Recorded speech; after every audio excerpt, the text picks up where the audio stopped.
What up, dude? And welcome to the Kurt Steele Podcast, your trusted source for Detroit Lions news and rumors.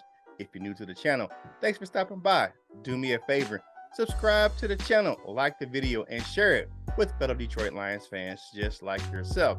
Today is Wednesday, June 7th, 2023, Hump Day, baby. On today's show, I recap day one of the Lions minicamp and look at some free agents that Detroit could consider signing before the start of the season.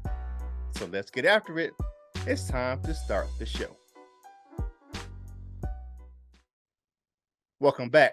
Hey, head coach Dan Campbell opened up Detroit's minicamp with a press conference yesterday. To note, Campbell mentioned that several Lions players are being held out or limited with injuries. David Montgomery and Malcolm Rodriguez continue to sit after getting injured early on in phase 3 of OTAs. The biggest headline out of the Dan Campbell press conference was his comments about Jared Goff. He said Goff was a better quarterback in Detroit than he was in LA, saying that Goff is asked to do more in the Lions offense than in the Rams system. Campbell didn't mince his words, saying Goff was light years better now than when he walked in the building. Now, much of Goff's maturity as a quarterback in the last couple of seasons can be attributed to his relationship with offensive coordinator Ben Johnson. Johnson has made it a point to implement what Goff does well in Detroit's offense. Now, Goff took the Rams offense to the Super Bowl. Well, the Rams, period. When asked about the fact that if he really thought that Goff was better in Detroit, Campbell said he's got a real good grasp of what we're doing, where the issues are and where the problems are. And that's something that we really wanted to get good at, for him to get good at, and he wanted to get good at, and he's worked at it and he's improved. For more of Campbell's comments on Goff, head over to sidelinereport.com, man, and check out the article that I wrote about this concert, about his comments on the press conference. Hey, do me a favor, subscribe to the channel, like the video, and share it. Head over to kurtsteele.com. All of my content is right there on the homepage. The links to it, to my content over at Sideline Report, Yard Barker, and of course, right here to the podcast for Kurt Steele. All right. Now, speaking of Goff, we're going to head into the OTAs. Goff played at the pajama party yesterday. It was better than what it has been in the previous OTA sessions. He was locked in with the receivers and tight ends that he's used to. So St. Brown, Josh Reynolds, Khalif Raymond, Brock Wright, those guys he's has chemistry with is definitely better yesterday than it was in previous days. Now, he's still building chemistry with some of the newer skill players, but yeah, I know who we got to talk about. J-Mo and Goff timing issues continued in individual drills, but were better in team drill. J-Mo was effective in seam routes, and it was just a better showing from Williams in the actual team drills. Now, I read this article and it said that some of the issues with Goff and Williams is Williams' speed and athletic ability. It causes a timing issue with Goff because he cannot anticipate J-Mo's movements because he's just faster than any other player that Goff has thrown to.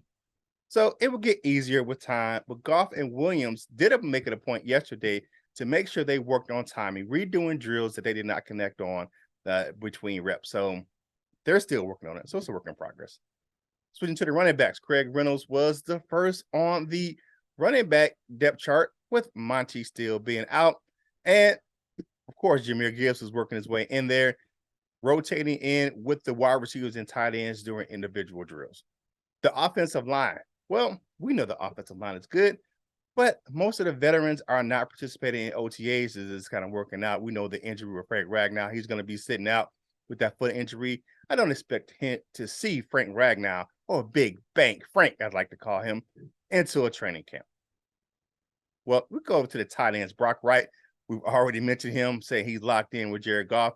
But the rookie, Sam Laporta, continues to impress. And there are people who are projecting him to be the starter by the end of the season, and I will have to concur with that. So let's head over to the defensive side of the ball. Now, reports of Goff's struggles in camp may not be about Jared Goff and be more about the upgraded secondary. Goff said in his presser after practice yesterday that it was harder for wide receivers and tight ends to get open because the new secondary is stickier than last year's. Cam Sutton and CJ Gardner-Johnson have made a big difference in the back end of the Lions defense. The unit is communicating better as a unit. They're talking smack while making plays. Now, Dan Campbell said he doesn't mind the trash talk as long as it doesn't interfere with play on the field. And you know Aaron Glenn's going to have those guys pumped up and ready to go in that back end of the Lions defense. Just happy to see that in the initial stages, because we know no contact yet, they're out there doing their business. Now, Derek Barnes and Anzalone have started at the Will and Mike linebackers at the moment. Now, rookie Jack Campbell is flashing and may earn some reps with the ones down the line. Just to note that James Houston was working out with the outside linebackers yesterday, but it seems to be experimental, talking with Calvin Shepard on the sidelines. Doesn't seem like he's going to be moving to outside linebacker. He's still going to keep his role as a edge rusher. Speaking of the pass rush, now this should be a no-brainer. Hutchinson, Harris, Romeo Okwara, and the commish dominated the backup O-line. Kristen Covington, the newcomer, was the starting nose tackle as Alim McNeil moves to more of a defensive tackle 3 technique. So you're going to have Covington at the nose tackle right now with the ones. Isaiah Buggs is working his way back into the lineup. He sat out last week of the OTA, so now he's kind of working his way back into shape. So look for more Isaiah Buggs coming down the line. Switching over to special teams, man. Riley Patterson won the kicking competition yesterday, and that thing was something to watch. They brought Riley Patterson back on from trade with the Jacksonville Jaguars. Now, Romo has been doing his thing, bombing kicks from 60 yards plus.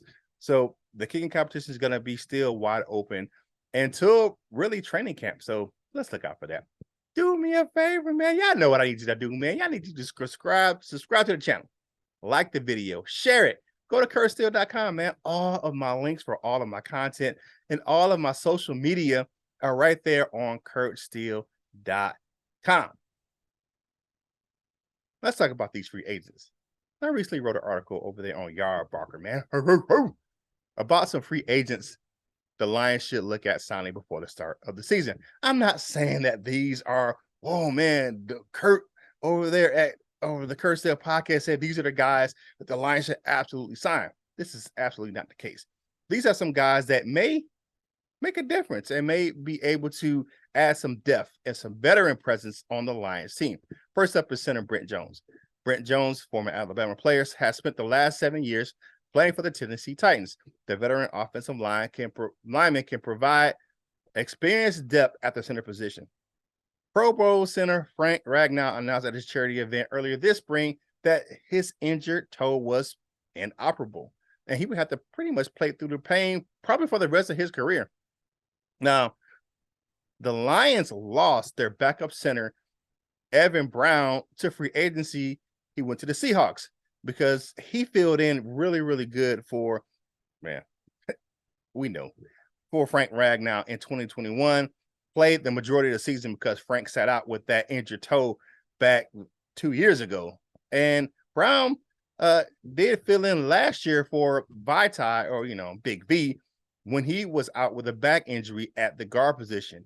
But you look at it now, he's gone, and Brown's gone, and Vitae's back in the lineup. But if Frank goes down, there's not a lot of veteran presence at the center position. Now, Graham Glasgow, the veteran guard who played in Detroit and went to Denver for a few years, he's back on the roster. But he's coming off injury as well. So Jones could add that veteran depth, like I said, man. And he probably wouldn't cost that much.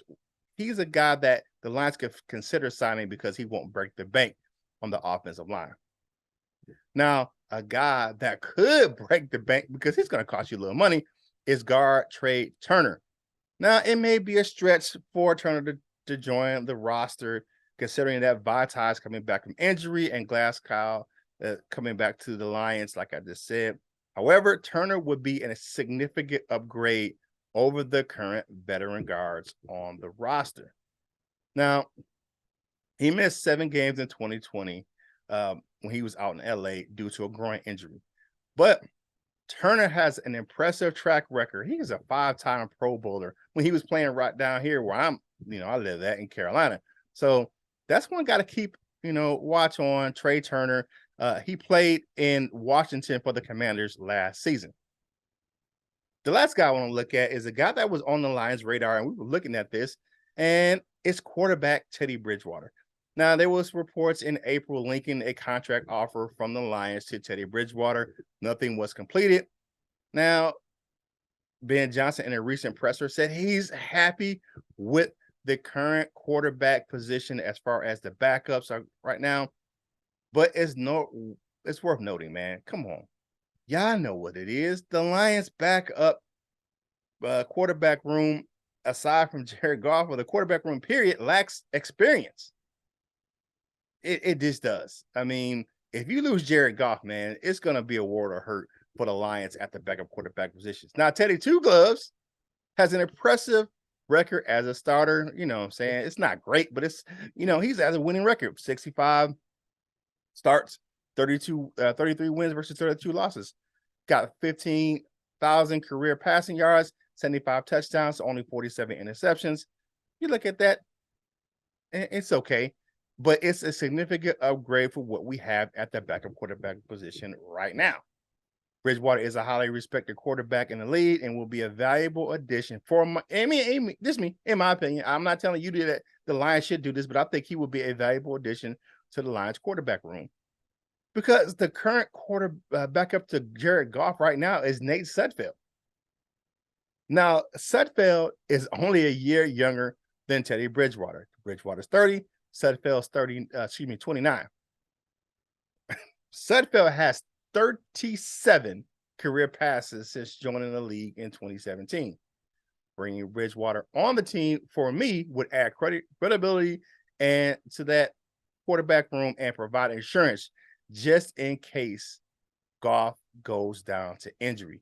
To read the full article, head over to yardbarker.com and check out all the content I posted over there, but read the full article at yardbarker.com and see what else I had to say about these free agents and why the Lions should sign them.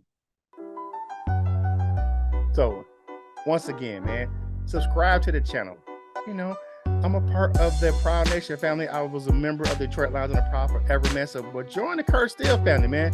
It's all one pride right here. It's all love right here on the channel, man. So thank you again for joining me right here on the Kurt Steele podcast. Like the video, subscribe to the channel. Head over to kurtsteele.com. You can find additional content and the links for my content at Sideline Report and Yard Barker, and the links to all my social media platforms, man. Do me one favor, because this is one thing that Kurt always wants you to do.